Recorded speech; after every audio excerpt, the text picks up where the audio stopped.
Olá, gente querida de paz e bem. Um bom e abençoado domingo mais uma vez para todos e todas. Paz e bem, gente querida. Hoje, em nossa roda de conversa, em minha meditação em voz alta, eu gostaria de tratar sobre a questão do medo. O medo diante da emergência, os grupos neonazistas, do neofascismo, o medo diante do governo Trump. Eu gostaria de abordar a partir desse diálogo entre política e espiritualidade. E como sempre, não é? Sendo aqui uma provocação, longe de mim esgotar ou abordar, né, de forma acadêmica um tema, né, esgotando as suas múltiplas dimensões, mas fazer com que a gente possa perceber algumas pistas, né, de ação diante da situação que a gente se encontra. Primeiro, a gente tem que reconhecer, não é, a dimensão do medo como algo que nos constitui. O medo é algo humano, demasiado humano. Nós sentimos medo e o medo é bom. O medo nos salva de muitos perigos e riscos, por vezes desnecessários. Mas também o medo nos livra de algumas ciladas e perigos. E que, diante da situação, nos dá força para escapulir, para correr. O medo é algo que, diante de uma situação real, não é, pode nos ajudar. E que salvou muito dos nossos ancestrais nas savanas, nas florestas, enfim. Não é? Mas o medo também tem os seus mecanismos que lidam com realidades que são da ordem do abstrato. E que a gente precisa compreender que esse mecanismo ele é percebido pelas redes sociais, na sua engenharia interna, né? Os seus algoritmos, como se diz, na sua forma mesmo, né, de promover determinados conteúdos em detrimento de outros. Um conteúdo aqui, por exemplo, do Paz e Bem, que fala do amor, da fraternidade, não é? Da busca do diálogo, do aperfeiçoamento espiritual, talvez não tenha tanta relevância do que outros conteúdos que abordem para o risco, o perigo, o elemento apocalíptico, enfim, não é? Para essa busca por relevância nas redes sociais, não é? Por visualizações, por likes. E aproveitando isso, né, essa deixa aí o seu like, o seu gostei, né? Isso ajuda na promoção, faz com que esse conteúdo que fala sobre o medo nas redes sociais e fala sobre a questão dessa relação do medo com a espiritualidade na política dentro, inclusive, do governo Trump, né, em relação aos imigrantes, os imigrantes todos assustados, assustadas com essa possibilidade real de deportação, de perseguição, inclusive dentro de ambientes que antes historicamente são seguros, como as igrejas. Enfim, diante dessa situação perturbadora, eu acho que um conteúdo como esse que traz essa conversa pode ajudar muitos. Então, deixe o seu joinha, o seu gostei, o seu like, compartilhe nas redes sociais. Se você não é inscrito, inscrita, seja bem-vindo, bem-vinda. Se inscreva, né? Como sempre, se você puder e quiser, faça a sua assinatura solidária, a forma de você ajudar no sustento do canal Paz e Bem. Tem um link aqui, enfim, né, debaixo da descrição, né, desse pequeno texto que acompanha o programa, tá? Então, o medo é algo importante, nos constitui, não é? Nos salva de muitos perigos, mas o medo pode ser algo paralisante. Diante desse contexto que a gente está vivendo, é comum ver pessoas com ansiedade, com crise de ansiedade, né, principalmente aí os imigrantes americanos. E, enfim, na América, os imigrantes na América assustados com essa situação. E aí a gente vê que esse medo, ele é utilizado como um instrumento de política, inclusive de política de Estado.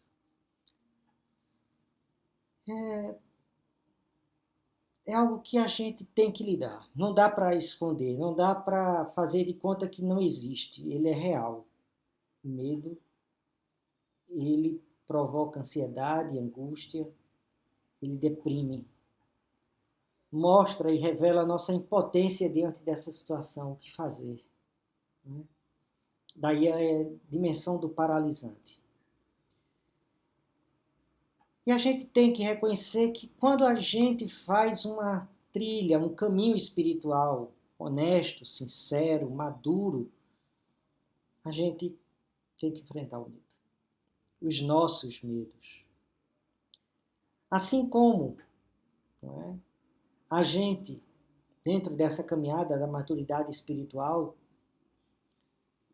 teve que superar um medo, talvez infantil, básico, de um Deus que tudo vê no sentido do castigo, não é? Que a gente, na caminhada, na maturidade, vê que não é bem assim, não é?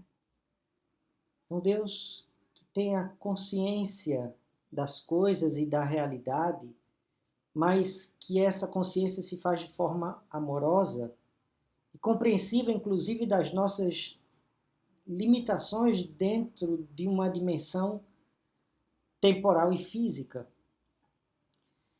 Então, assim como nós superamos a ideia do medo de um Deus que tudo castiga, que é terrível, que é um Deus carrasco, a gente precisa lidar com outros medos. Medos, talvez, a gente poderia dizer, mais sofisticados. E é nesse sentido que a gente precisa ver que os avatares, as grandes lideranças, os grandes personagens da caminhada espiritual, nas mais diversas tradições, nas suas histórias enfrentaram esse medo. Cristo enfrentou o medo da fome, da solidão, do deserto. Foi tentado e superou. No Getsemane, lá, sozinho também, ele chorou. E ele se viu diante de uma realidade que se apresentava a ele. A realidade da prisão, da tortura e da morte. E isso, dentro das diversas tradições, é o pior dos demônios. Medo diante desse futuro inexorável, diante dessa coisa, né, de que a gente sente que está caminhando para. Buda diante disso, debaixo da árvore bode, ele viu o medo mais como uma das ilusões. Mais uma faceta de Maia. Assim também os profetas, perseguidos no seu tempo, sofrendo. Diante disso, os profetas de Israel entoam cânticos de lamentação como o Isaías, o Jeremias, ou cantos de esperança como Isaías. É o medo diante da finitude, do sofrimento, da morte. É isso que é esse quadro em que a gente se encontra. O medo diante dessa fatalidade, dessa finitude, dessa coisa que há de acontecer e que a gente começa a ver diante de nós. E que, volto a dizer, nos sentimos impotentes e fracos. Arjuna, né, no Bhagavad Gita, ele sofre porque ele tem medo de enfrentar os seus adversários, porque os seus adversários são poderosos e são carne da sua carne, são seu povo. Aí Krishna, né, vem e o consola e diz a ele que é isso, essa fração do tempo diante da eternidade. E aí quando ele entoa o seu cântico, né, o Bhagavad. Então, é isso que a gente tem que enfrentar. Viver é perigoso e exige enfrentamento do medo. Mas engana-se quem pensa que o contrário do medo é a coragem. Porque a coragem é um dom do Espírito. Assim cremos. O Espírito Santo nos dá coragem para que possamos enfrentar, mas é algo que está em nós e nos alimenta e nos sustenta, mas há algo que é o contrário do medo, é o sonho. Porque se o medo é o pior dos pesadelos, o sonho é o sentido mesmo da utopia. Quais são os nossos sonhos de sociedade? Do que estamos aqui lutando e fazendo e construindo? Que projeto de Brasil nós temos? Superado talvez um medo aqui no Brasil primeiro, diante de um governo, não é? De conciliação nacional, não é? De grande conciliação, união, reconstrução. Agora, é preciso reinventar esse país. É preciso novamente sonhar com um projeto de país. É preciso sonhar com um projeto de sociedade para o mundo. E que se não é esse, o do Trump, e não é, precisamos imaginar. E esse é o sentido profundo de todos esses exemplos que eu falei. Cristo, diante desse sofrimento, quer afastar o cálice lá no Getsemane. Mas ele se fortalece e crê na graça de Deus, no seu sentido profundo de ressurreição. Ali, naquele instante, ele venceu a morte e percebeu o sentido mesmo profundo da sua ressurreição. Arjuna é tomado de uma coragem, mas vê diante de si todos, inclusive ele, mortos. E na finitude só resta uma coisa a fazer: cumprir o seu dharma, o seu caminho, o seu sentido, aquilo que ele foi nascido e predestinado a ser, um guerreiro, um vencedor. Assim também Buda, diante daquela monstruosidade, não é? que Maya se apresenta, na sua face mais terrível, ele ri, porque ele vê que tudo isso é nada, é ilusão,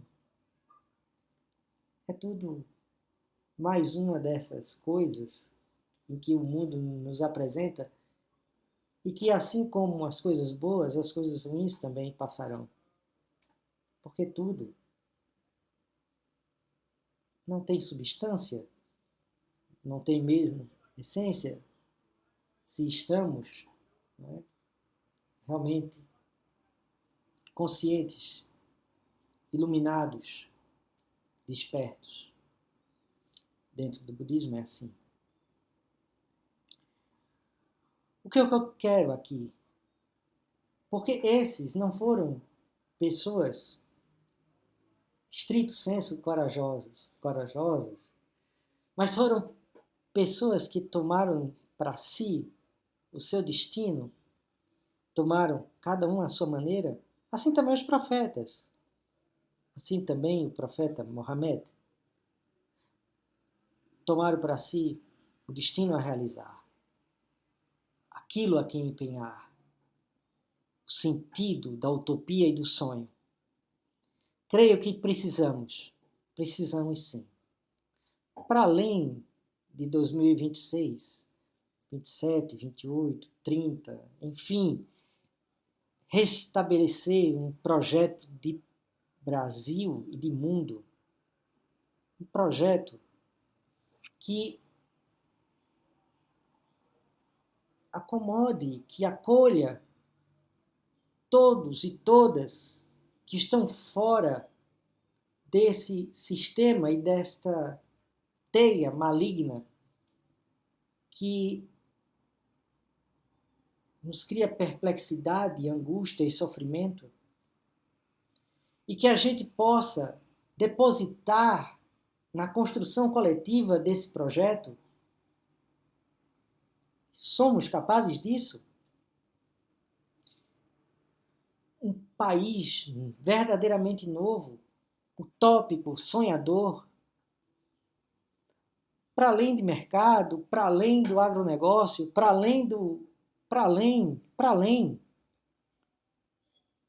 de gente que trabalha,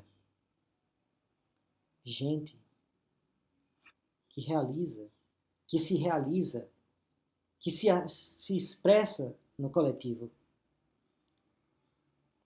Os hippies, nos anos 60, 70, sonhavam com a era de Aquário. Enfim, que seja. Que essa era de Aquário, na sua simbologia aquariana, né, revolucionária, inovadora, né, possa nos inspirar, possa trazer, aí sim, habitados pelo Espírito Santo, tomados de uma coragem de partir e ir adiante, tais mazelas do cotidiano, para além do rasteiro das coisas, pensarmos utopicamente. Sim, é preciso, é necessário.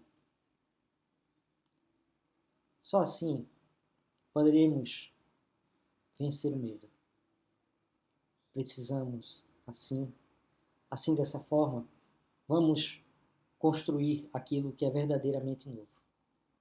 E eu convoco você a juntar a outros tantos que nesse momento estão paralisados diante dessa face terrível, para que a gente se volte para o nosso dentro que se manifesta no entorno, possamos, para além das dores do tempo presente, ver e construir o novo que há de vir, que já está no meio de nós. Não é? O reino de Deus está no meio de nós, mas nós não vemos. Que possamos sermos curados dessa cegueira, que possamos sonhar o futuro no agora.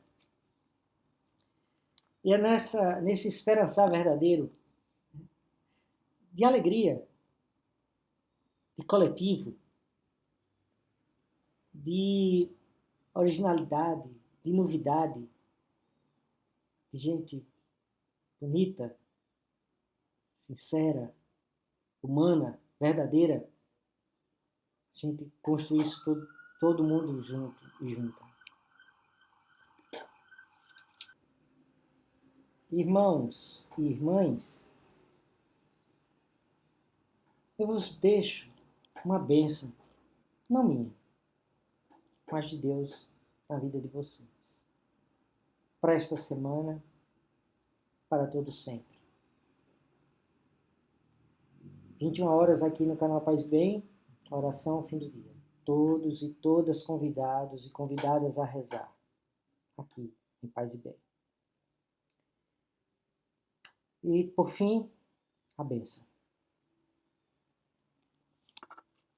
Concede-nos, Senhor Deus, uma inteligência que te conheça, uma angústia que te procure, uma sabedoria que te encontre, uma vida que te agrade, uma perseverança que te espere com confiança e uma confiança que te possua. E a bênção de Deus Onipotente, Pai, Filho e Espírito Santo, seja conosco e conosco habite eternamente. Paz e bem, gente querida. Amém. Um grande abraço, bons sonhos, ótimas utopias e até o próximo domingo, se Deus quiser. Paz e bem, gente. Tchau.